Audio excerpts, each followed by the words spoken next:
এই যে আমি তাল নিয়ে বসে পড়েছি। তো তাল বুঝছি, তালের বড়া করব।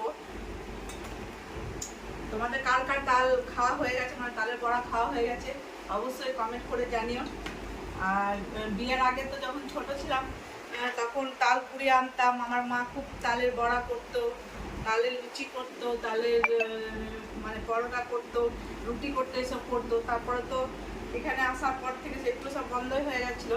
তো যাই হোক, আমি প্রত্যেক বছর একটা করে তাল নিয়ে আসি, এসে মানে তালের বড়া বছরে একদিন আমি তালের বড়া অবশ্যই করি, খেতে ভালো লাগে, কারণ বছরে একবার তো করার দরকার, বছরের ফল।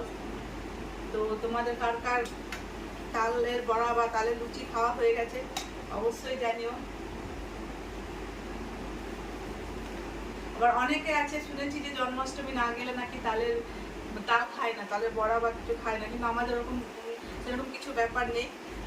এখন মানে ভাদ্র মাস মানে তাল সবাই খায়, সবার বাড়িতেই হয়। এই যে দেখো,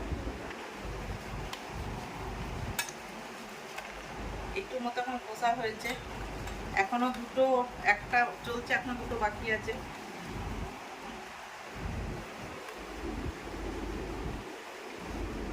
এই যে আমার তাল ঘষা হয়ে গেছে, এবার গুড় দিয়ে গরম করে রেখে দেব। তো আজকে তালের বড়া করব না, ভাবছি কালকে করব। আজকে গুড় দিয়ে গরম করে ঠান্ডা করে তারপর ফ্রিজে রেখে দেব, নিয়ে তারপর কালকে বড়া করব। তো কালকে যখন বড়া করব সেটাও তোমাদের সাথে দেখাবো, আমি কি করে তালের বড়া করি সেই রেসিপিটাও তোমাদের সাথে শেয়ার করব। তো আজকে দেখি, এই যে কড়াই চাপিয়েছি, এবার এখানে গরম করে রেখে দেবো। এই যে তালের মাড়িটাকে গুড় দিয়ে গরম করে রেখে দিচ্ছি, গরম করে ঠান্ডা করে ফ্রিজে রেখে দেব, তাহলে আর নষ্ট হবে না, নিয়ে কালকে তালের বড়া করব।